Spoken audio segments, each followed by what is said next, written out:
room, I have the privilege, for those of you who haven't met, of serving as the current director of the Church in the 21st Century Center, and also a professor here at the School of Theology and Ministry.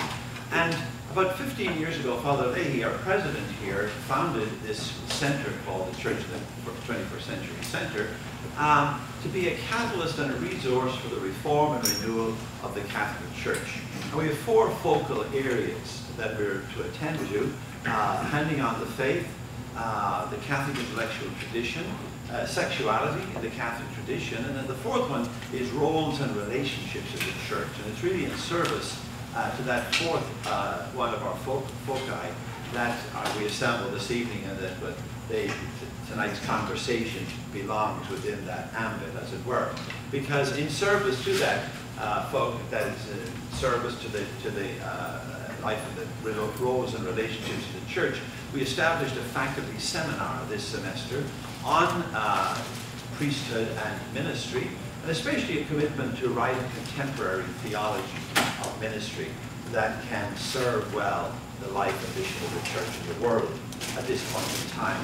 And we decided to take a practical theology, a methodology or approach. So in other words, rather than beginning with the Bible and the tradition and the Council of Lateran Councils or Chalcedon or whatever, we decided to begin with what's going on, what's happening in our Church. In other words, a more practical theological approach, and then to try to intuit and discern the kind of operative theology that there might be going on in the present practices, as it were.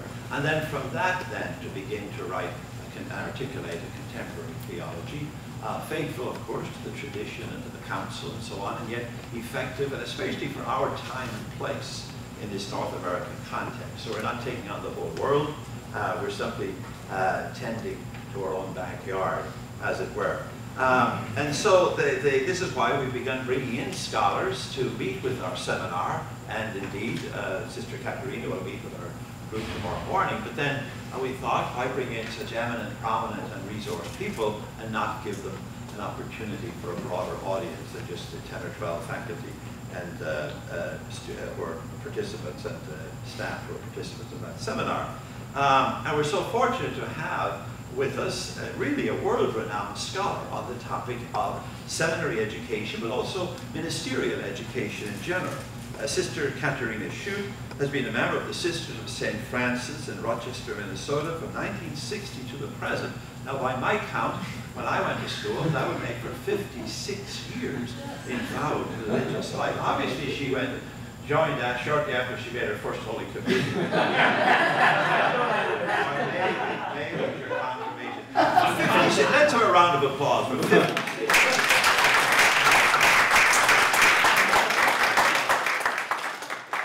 She's been a faculty member for four decades, so that's about, I know how that feels like.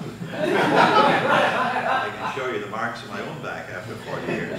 Since 1991, and currently she holds an endowed professorship for the social scientific study of religion at St. Paul's Seminary School of Divinity at the University of St. Thomas in St. Paul, Minnesota.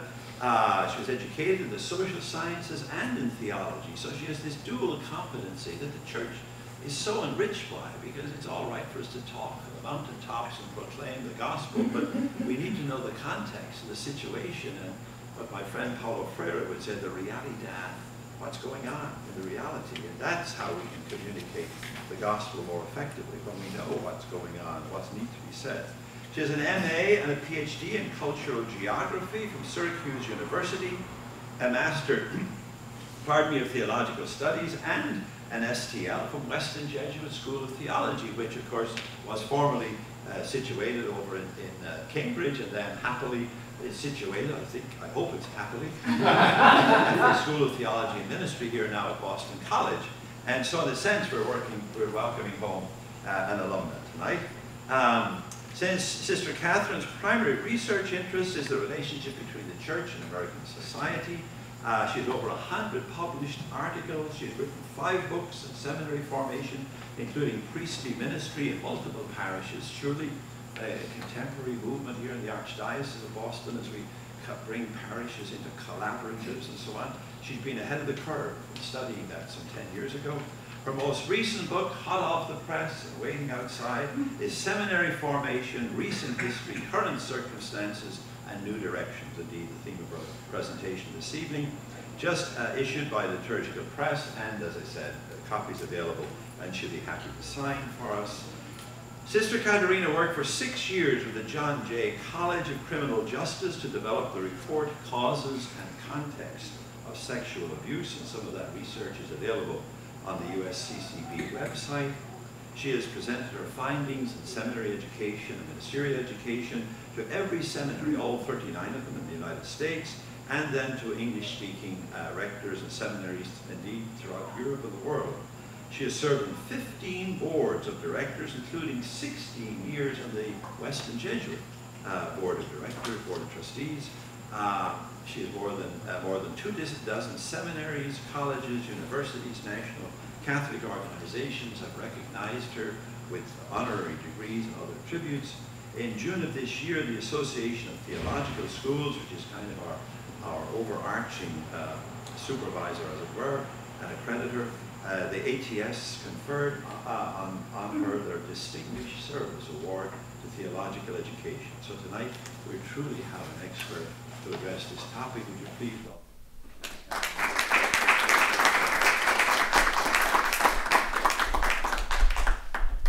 Thank you so much, Tom, for that very nice introduction. And it's always a privilege to be at Boston College, where I also have an honorary degree from here, so that's a nice thing. And in particular, the School of Theology and Ministry, and even more to the point, for the church in the 21st century. What a wonderful organization that has been. So many people really benefit from the wonderful presentations and also the journal, which comes out, magazine, every once in a while. People are so happy to receive that at our place in Minnesota. So it's wonderful to see the audience here. Some of you are students, and I met a couple of people on the way. A few of them I've had before. Others, I mean, Dick Clifford was my teacher, and Joe Weiss was my fellow student at Weston some 30-some years ago. And there are others that I've met, Richard and many others in different places and situations, Betty Ann for many years. So thank you all for coming tonight. So especially thanks to Tom Groom and his staff for making the arrangements. And so after a few emails, we settled on the title of Seminary Formation, Recent History, New Direction, a little shortened version from my book title. So as we discussed the content related to my new book, several of Tom's questions guided me as I prepared these remarks. Two of them concern the present state of affairs. What does preparation for lay and ordained ministry look like now? And what does the church need at this time? So the present situation. And then two questions about what is yet to come. What changes in seminary formation would serve the good of the church of the future? And how can the hopes and dreams of the church that is becoming be fulfilled? So naturally, I will be quoting myself more than once with insights from my book, but also some other research that I've done since in preparation for this talk tonight. So I'm really happy to be here. One goal that I hope to accomplish in some small way is to see what we can learn by examining current practices and then consider how we might change them to better serve the people to whom we will eventually or now minister. So I want to address some questions like, what seems to have driven so many Catholics from the faith of their birth, especially those of the millennial generation? And so it's so wonderful to see the young students who are here who clearly have not been disaffiliated from the church.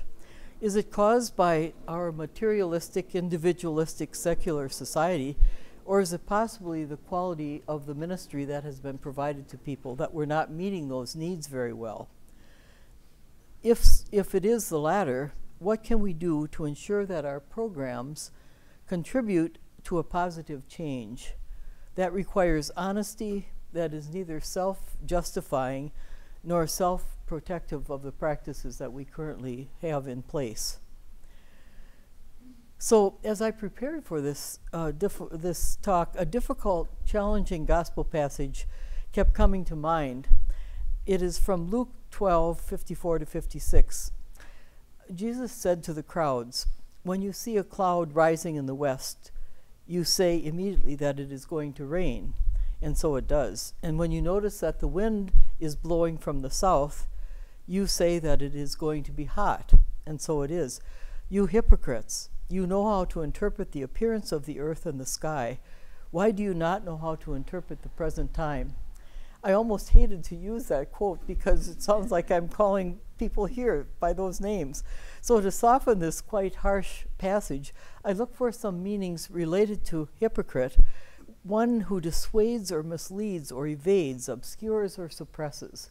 So, we may do that kind of unintentionally. And so even as these words sound like deliberate negative actions or decisions, as I gathered information for 3 years in writing this present book, it is quite clear to me that people who are leaders of seminaries and schools of theology, I'll use the word seminary often, theologates is what the general topic is, that these really hundreds of people have been making the best decisions that they know how to make for their institutions, and they hope, they think that it is best serving the church. But maybe we need to re-examine that without just justifying what we are doing. So that's what I'm hoping we might do tonight. So in the presentation, I will begin with a brief background and some ideas about how we have arrived at this place today. That is a much abbreviated history of seminaries. And then I will look at a few aspects of the present state of formation to see if they match the needs of the church today. That is how well seminaries are doing in preparing people. So I chose, of the many, many possibilities, 3 themes that relate to my research, and they're announced here: a greater knowledge of the church, and they're also on your handout. So I'll come back to that as we move through the presentation. A knowledge of the church as it exists presently, and then secondly, an understanding of the secular culture, and thirdly, looking toward authentic collaboration and mutual appreciation. So it's those 3 themes that I'm looking at, what is kind of currently going on with them, and then how we might change, or how some changes are already taking place that we could improve in some way or another. So as I raise these themes, I will give examples from present practices and see how they, they interpret the present time as the gospel asks us to do. So let me begin with, before I go into those 3 aspects, with a brief overview of seminary formation that would, a historical view that would probably cause John O'Malley to cringe. His research and that of Marianne Confoy in her book Religious Life and the Priesthood are the most important sources for what follows. Here is a long history of priestly formation in 9 easy steps that I think will take just a few minutes, I'm hoping. So we might start with number 1, the 3 years that Jesus spent with the chosen 12, sometimes referred to as the first seminary program. And it was complete with all 4 of the dimensions of formation that we find in the current program of priestly formation. That is human, spiritual, intellectual, and pastoral formation. Second, for the next 4 centuries, no formal programs or institutions have been uncovered. No great news about that. But Augustine did say that there should be priestly training that produces priests who know the scriptures, can preach, and understand church law, and they should be upright in their personal behavior. But that was about all that was said, and he seems to be the only one who has addressed it, at least as far as the research shows. The 3rd step, leaping along, the 7th through the 13th centuries, priestly formation took shape in episcopal cathedral or monastic schools. And there's not a lot written about them. However, the Lateran councils did address aspects of clerical life, and they required that the priest charged with formation of local clerics be a theologian. So the one who was to educate them in these monastic schools or in the cathedrals, that they should at least be theologians who knew scripture and pastoral theology. So that was the dual thing that happened, the third. In the fourth step, there were university programs, and that was in the 12th and 13th century in Paris, Bologna, and Rome. And these were residential places where the rigid regimen was followed, and there were compulsory devotions and demanding asceticism. The latter has not endured too well, I would say. It has not survived. But that was the fourth step. The fifth step was the establishment of university programs during and after Trent. The Jesuits, for example, opened their Collegium Germanicum in Rome, and there was also another later school that was opened in England. So there were quite a few of those university-related programs that developed during that time. So that's the first five, not too impressive. There isn't too much to be learned from them. However, the big moment comes in the sixth step with the Council of Trent, 1545 to 1564. In an early session, it was decided that colleges should be established solely for priestly training in every diocese. That colleges should be established solely for priestly training in every diocese. These schools sought to isolate and protect priestly candidates from the dangers of the world and form priests to keep parishioners away from the aberrations of the era. So in 1563, toward the end of the council, they issued a decree on seminaries. And this decree represented major changes and a real time of formation. The decree was the starting point of the existing seminary system as it was known at Vatican II. The responses in the seventh step were rapid. Lots of schools were opened, and there were Tridentine models. One of them was the Roman seminary, which oddly enough, given this comment about solely for priestly training, within a few years in this Roman seminary, the number of students enrolled in classes of lay students far exceeded the number of seminarians. So there were 130 lay students and 40 clerical students in that school. Isn't that an interesting little factor? Catherine, the name of the school? It was the Roman seminary, which was at the Roman College in. Before the Gregorian. It was established in 1565. Yes, I don't think it was necessarily Jesuit at that point. I'm not quite sure of that. No, we could check John O'Malley to be absolutely sure.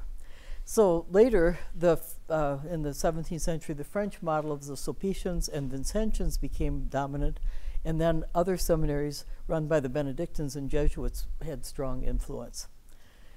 So then the eighth step comes, and this is even bigger than the sixth.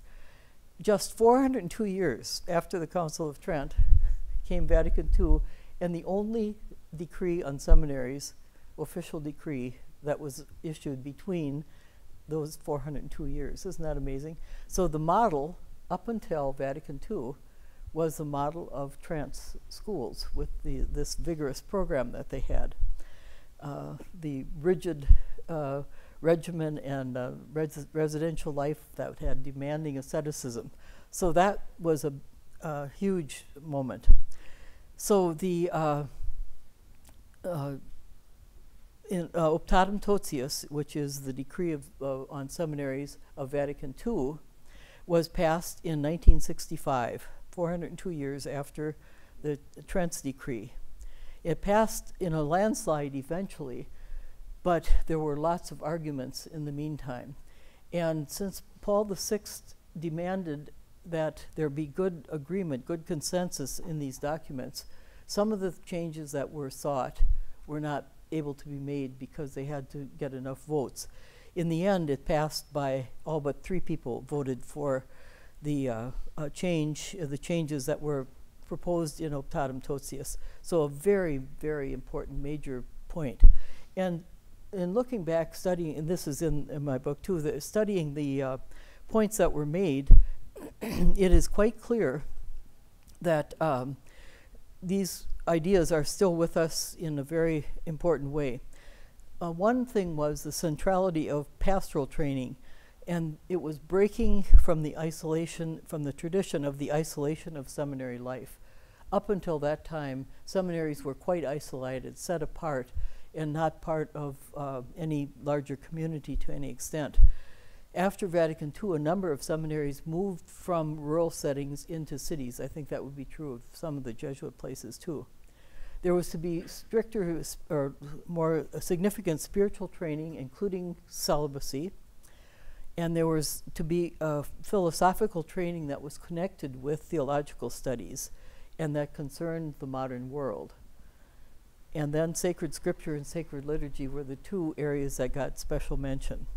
And finally, the integration of all aspects of formation, spiritual, academic, and pastoral. This was before the days of human formation, which I'll mention a little bit later, that came with Pope John Paul II in Pastoris Dabo Vobis. So that was a key moment.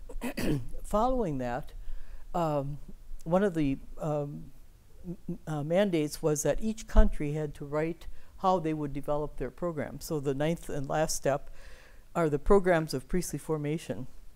And in the United States, there were 5 of those programs of priestly formation from 1971 to 2005. The first 3 came rapidly. We'll be seeing some of that later. And then the last 2 have been more separated. The last one was 2005. The next one is just beginning to be drafted, and it will be out by 2020, so 15 years in between. And Archbishop Tobin, now Cardinal Designate Tobin, is going to be in charge of it. So I think this augurs very well for the future. So what is very noticeable is the declining emphasis on the teachings of Vatican II.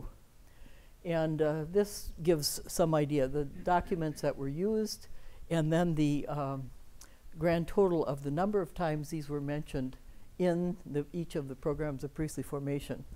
And you can see that the first 3, which were 71, 76, and 81, a very strong emphasis. The last 2, it diminished a great deal. Vatican II took a back seat. In the last one, it wasn't even mentioned as being a source for the writing of the 5th edition. I think this will change. What replaced them? As you can see here, Pastoris Dabo Vobis came out in 1992, and immediately after, that came out early in the year, by the time the 4th edition was written, that became the guiding document. The last one, the guiding document, became the Code of Canon Law. That I think is kind of an outstanding finding. So it really changed the attitude about what was to guide seminary education. So why did this happen? I think these changes were based on 2 things. One was how the bishops understood what the council called for when they published each of these 5 editions. In the first 3, the bishops were of an age so that they were certainly at least alive and well at the time of, they were young adults at the time of the of 1962, when the council began. Toward the end, the younger, the 5th edition especially, the ages of those who wrote or were responsible for the program, the PPF, were ages of 5 to 23, and their average age was 16 and median 15. So they were very young. Even their teachers were not probably alive or imbued with Vatican II. So I think that made a huge difference in that it just doesn't have the same meaning, or didn't have the same meaning. So that was one thing. And then who named these bishops as they were on each committee? At the beginning, it was a wide range of people. And then the second, it was mostly Paul VI, and the third, all Paul VI. Then it was John Paul II. So those who participated, again, were named by a later pope, and John Paul became a very strong guiding light. So I think what happened then, that many of the changes were enormously helpful, But in other ways, some of the changes have really reversed paying attention to modern culture, to both the secular society and the church as it exists today. So there's a isolation again in a way that there was not before. And there's a growing distinction between diocesan and religious order seminaries and schools of theology. And part of that separation comes because seldom do these groups meet together, the faculties or the rectors and other academic leaders. The NCEA seminary division, seminary department, has been dissolved, and that was a gathering point that brought people together. Now the gatherings are pretty much made up of diocesan leaders, and religious communities just are not participating. So we'll see how that also has a big effect. Now we'll return now to the, so that's a bit of the background. To return or to come back to the three areas of reflection, I'll come back to this little chart too, but some of the realities of the present day. What are these realities?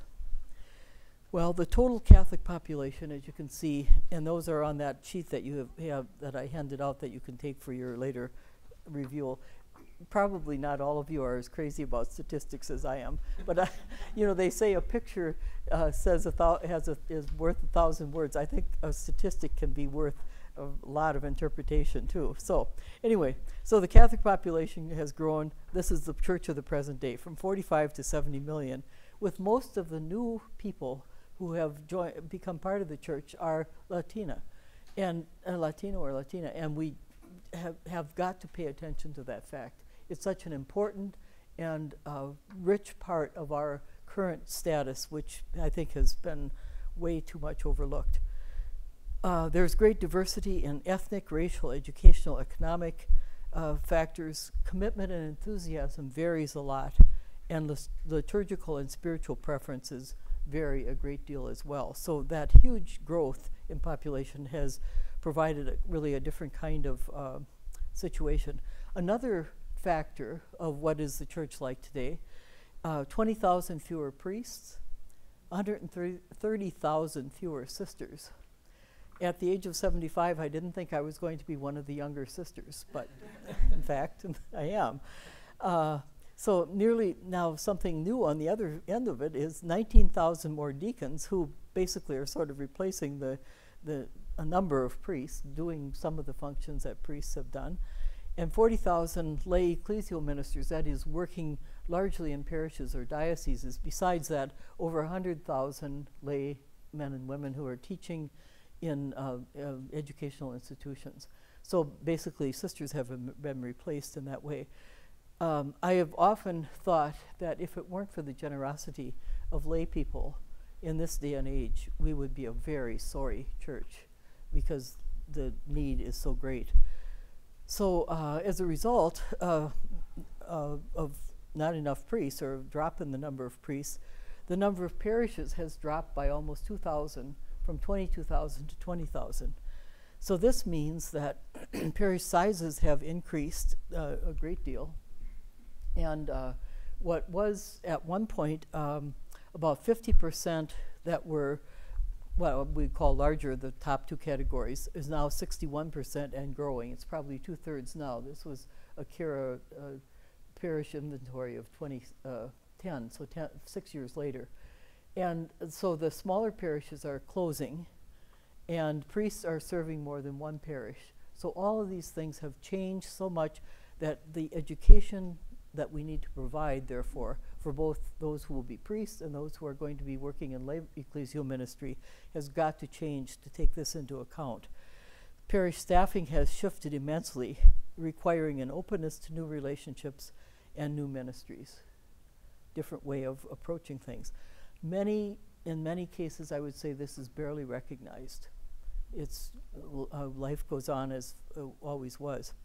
Then the number of seminarians has dropped significantly as well, and come to that later in the talk too. But there were over 8,000 30 years in 1965, and now it's about 3,500. So a big change, 42% of what the number was, less than half. So given all of those changes, there is more polarization among people, not just because of the changes in the church, but because of the changes in society. Think of the very contentious election season that we will be all glad to have end. At least I will. I guess you can turn off the TV and the radio, but it's hard to avoid it. So, you know, that has, I think that has changed the tenor of the way people relate with each other. And that's a really sad commentary on what we are. That affects churches as well. So the polarization goes on not only between lay ministers and priests, especially younger priests, but between older and younger priests as well. They just don't come with the same idea of what ministry should be, what the church is, or what priesthood is. So, and many of these parishes have been combined and closed besides that, so that makes a big difference.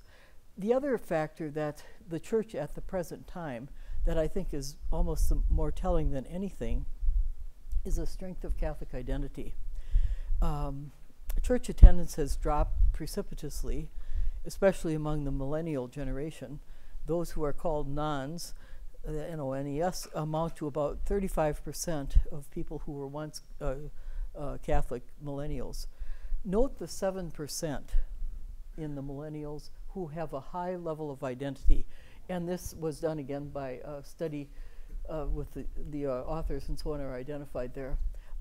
They ask questions like, how important is the church to you? Is it one of the most important things in your life? Do you go to church almost every week? Do you care if your children and grandchildren go to church? There were about 8 or 10 questions that were asked, and that level of identity was identified thusly. And then look at how the generation numbers, proportions are changing as we move from the 1987 to 2011. That's when these data were gathered. In 1987, there were no millennials. And by now, it's almost a fourth of the church. And it's a fourth of the church that has a large number of people who are not as devoted or identify as much. 47% do not. You can see the other numbers there. And the interesting thing, vocation directors tell me, those who are working on recruiting seminarians, that most of their candidates come from the 7%. So their view of the church and of ministry and of what should be is so different from the average young person. I teach an undergraduate course every year, and what is striking to me, I teach that in the evening, and in the morning I'm teaching seminarians, and it's like two different worlds. Younger people have questions, and they don't want you to have 10 answers to everything they ask. They like to talk about and think about different questions, and asking them why they are alienated from the church, which many of them are. The most famous answer in my class is I don't ask them, but they always reveal their religious background. The most common is, I was once Catholic. And now they're sort of searching, looking at it. And part of it is because those who are ministering to them are so different from what they are and what their needs are. So that's another factor that I think younger lay ministers and priests can really do a lot to bring back that group of young people. So that's an important factor. These tectonic shifts require program changes and a faculty and administrators who will be able to prepare future ordained and lay ministers for a different church. So I gave 10 things that are different. Focusing then on faculty for a moment. What is happening to the faculty? What really strikes me with this particular slide is that the most notable changes, there are 20% fewer priests than there were in '85. That's a 30-year period. That's basically what my book covers. So that's one thing. But look at where that percentage of drop is. It's in men religious. And later we're going to have a statistic that shows how few religious are now in seminaries compared to the recent past.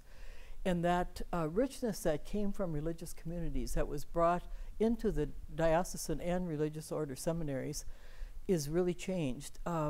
After the Second Vatican Council, a lot of very small religious order seminaries closed, like 100 of them. And with that, the faculty of those schools spread out throughout the diocesan system and did a lot to enrich those settings. And now they're all retiring, you know, they would be of that age. And so there are 170 fewer men religious now teaching in seminaries. And of course there's a big decline in the number, there was only a small proportion anyway, but the decline in women religious as well. But at the same time, the proportion of lay men has increased by over 15% and of lay women by 10%. So there's a 25% shift in the number of priests and the number of lay priests and sisters and lay women and men. Now I say thank God for, again, for the generosity of lay people who are willing to teach in a seminary setting and bring a particular gift. They bring new voices that have a wider range of viewpoints and experiences, as well as some new approaches in method and more diverse content. On the positive side, it means that they have more immediate knowledge of family life, experience as a parishioner, and direct understanding of the problems associated with living in a secular environment. But at the same time, the decline in priests and religious means that some aspects of formation are less well understood, since the background of most lay faculty is usually entirely focused on academic formation. So to add to the concern, many students come with limited experience of the church, and so then trying to reach them it adds a whole nother perspective to it. And the seminarians often come from the more traditional parishes, and lay ministry students often come from Catholic colleges and universities. So that creates another kind of tension. The source of faculty degrees has shifted as well. Not only have 75 of the current faculty members receive 75 more, about nearly 10% more have received their degrees from non-Catholic universities, but 10% less from European universities, including the Roman schools. So there's a big shift in that particular thing too. In the United States, the composition of those who attend Catholic universities is different from what it was. Many of the younger faculty members are studying at universities and institutes that were not commonly used in the past. They're often much more traditional. So this means that faculty members have dissimilar, if not conflicting, backgrounds between older and younger. That's not always the case, but it can happen. And the differences are evident sometimes within a school, or you see a shift over, in my own situation, for example, or among schools from one to another will have very different kind of a setting than another particular place. So all of this has added to some consternation. So in terms of then returning to the theme of interpreting the signs of the times, what are the challenges to be met with this kind of a situation with a change in faculty, to talk about what's going on in the world more effectively, to reach people more effectively? So what can be done? For newer faculty, and perhaps for some long-term too, there is a need to reflect on how present course materials are presented and how well they relate to current circumstances. In a number of settings where I've given talks, what academic deans and rectors have often commented is that they have trouble having people approach their courses with a pastoral notion, with the idea of, here are the people that you have to explain this particular thing, this particular theological concept to. So to meet the needs of, spiritual needs of today's Catholics, church teachings need kind of a translation almost into language that is intelligible and relevant to the lives of people in the pews. So how do you teach that? It's a very difficult thing. And you know, it can't just be relevant, but it has to be something that they understand, or it's not going to work. So in many parishes there are new immigrants, there are language barriers, sometimes there's poverty, lack of education. that requires pastoral understanding. And then another factor, somewhat unrelated to this, is in most parishes, but especially those directly affected by clergy sexual abuse, sensitivity to the anger and disappointment of parishioners needs to be acknowledged. So these are factors that need to be taught in a certain sense to the students, that they have to take this into account. So faculty can require students to consider the issues of the changes and help them learn how to engage in the process of social analysis, for example, in their dioceses, parishes, religious orders, missions, so that the richness of church teachings can be conveyed and received by the people. There are efforts to do that in many places. There is some good possibility that there will be some workshops and grants that will provide some education for faculty with these themes in mind.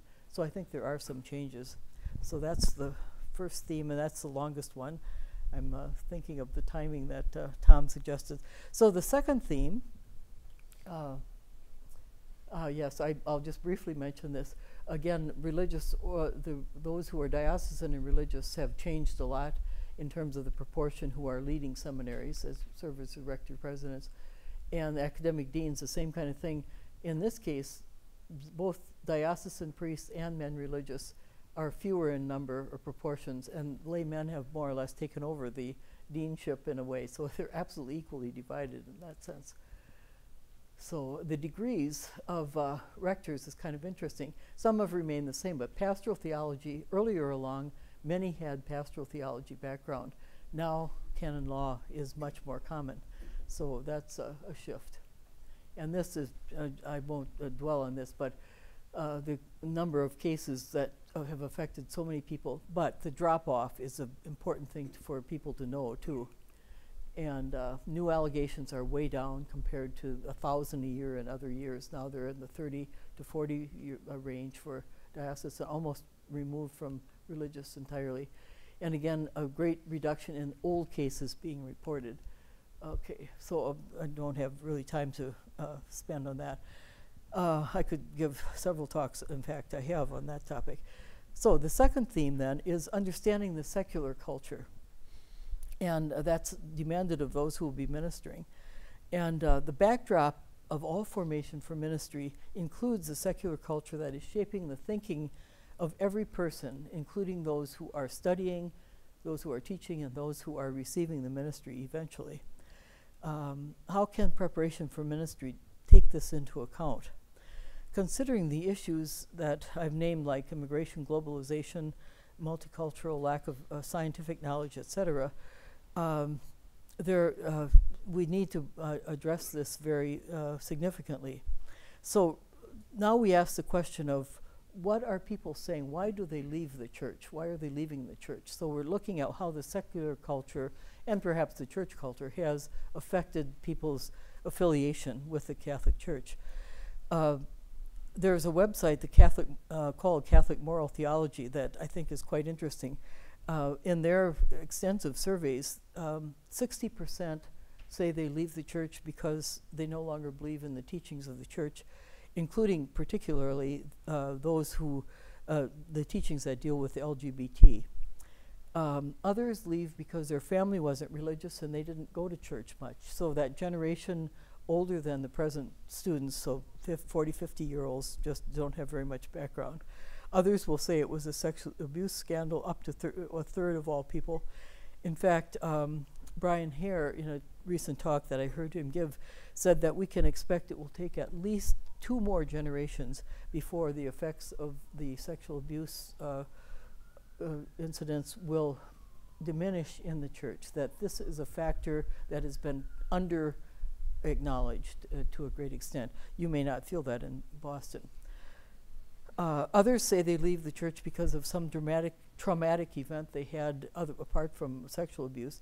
And others, this is a very good reason, there's too much political talk. And so that, I would agree with that would be a good reason to go. So another study that Kara did, why are people leaving? They point to the belief of young people that there's a disconnect between science and religion. And I was surprised at this, but it's a very strong finding. In the words of some of the young people, they said, I realize that religion is in complete contradiction with the rational and scientific world, and to continue to subscribe to a religion would be hypocritical. Or another said, Catholic beliefs aren't based on fact. Everything is hearsay from back before anything could be documented. So nothing can be disproved, but it certainly shouldn't be taken seriously. And I think they're thinking especially of the Old Testament, Dick, sorry. It also, these polls show that even that many of these young people, even if they knew where the church, they don't even know where the church stands on matters of science, and in some cases, in most cases, probably on matters of faith. So seeing that, or making the decision that Catholicism is incompatible with what they are learning in science in high school and college is a strong factor. I was surprised to see that finding, but it's a very important research. Well, how do we overcome that? We have a great advocate in Pope Francis. He has said in Evangelii Gaudium especially, a theology, and not simply a pastoral theology, which is in dialogue with other sciences and human experiences, is most important for our discernment on how best to bring the gospel message to different cultural contexts and groups. And he has a lot more that he said. Laudato Si, of course, is very important in terms of the environmental challenges and the ethical and moral dimensions of that idea. One other very, I think, helpful, interesting, hopeful sign regarding science that, I don't know if you've heard of the Templeton Foundation. They are sponsoring a project for science in seminaries. And Andrea Vicini, is that how you pronounce his last name? He is part of that, actually. And they have given grants to people who teach in seminaries and will develop a course that either incorporates science in a class or that is about science. So moral theology, for example, is a wonderful place where that could be used. And that effort is quite extensive and ongoing, and they hope that the Templeton Foundation hopes that many people will, because many people look to religious leaders for guidance on issues related to science and technology, that this will help clergy members, if they have a little more exposure to science, be able to answer some of those questions, and it won't be quite as alienating for people. I'm sure most of you have read or know of the article by Hal Sanks on the topic of, he calls the article in America about 6 weeks ago, Fully Formed. He has some wonderful materials in that entire article that I wish I had thought of before. He says that Pope Francis is reminding us that the church is a church that goes forth, a church with open doors, open to all those outside its confines, the poor, the marginalized, the neglected, those without faith, the seekers amongst the young, and the nobodies of this world. He says that so well and talks about that we need to have social imagery that is highly scientific and technological, and not the kind of rural images that are so common to us, and we have not adapted or adopted that very well. So those are some positive changes, and I think that can make a difference, but again, that will require a great deal of change. The last theme, and I probably have 7 minutes for this, is to look at the collaboration between priests and lay ministers and the need to appreciate each more fully. The document, the bishop's document on co-workers in the vineyard of the Lord, is really a wonderful document that's so important and needs a lot of recognition. They say that church leaders at all levels will need to make concerted efforts to change patterns of separation and competition that fail to help people to collaborate. An ecclesiology of communion is what they are looking for, one that is not adversarial but is enriching and complementary. That document is just filled with those kinds of statements that I think are extremely positive and need to be emphasized much more than they are at this time. So the question is, why is that so difficult to attain? Why are there issues that relate to this? Well, we'll look at the number of seminarians, number of lay people, and age distribution. I think there are several factors, age being one of them, but also the separation of programs in many schools. Notice here the drop in the number of seminarians, but notice particularly the drop in religious seminarians. So there are 9 theological schools that are run by and for religious. And the numbers in those schools is really going down quite a lot. It has been the tradition that there are more lay students integrated into those institutions than there are in the diocesan seminaries. And the reason for that is that in most theologates, they are not in the same class as lay students and seminarians, especially since the 2005 program of priestly formation and the 2008 Vatican Visitation Report that dampened the momentum of the late 1980s to educate seminarians and lay students in a more collaborative environment. Theologates are now more likely to underscore their primary purpose of preparing men for priestly ministry, that is mainly diocesan. They produce separate catalogs and other publications, and integration of students is prohibited in classes in quite a number of settings. Yet the enrichment that could happen there is lost because of that. Another factor is this would be the number of lay students. Actually, there is a large number, especially considering that so many of the funds were cut for lay scholarships after the sexual abuse crisis, which has cost $4 billion. Okay, so the ages. This is an important thing to note.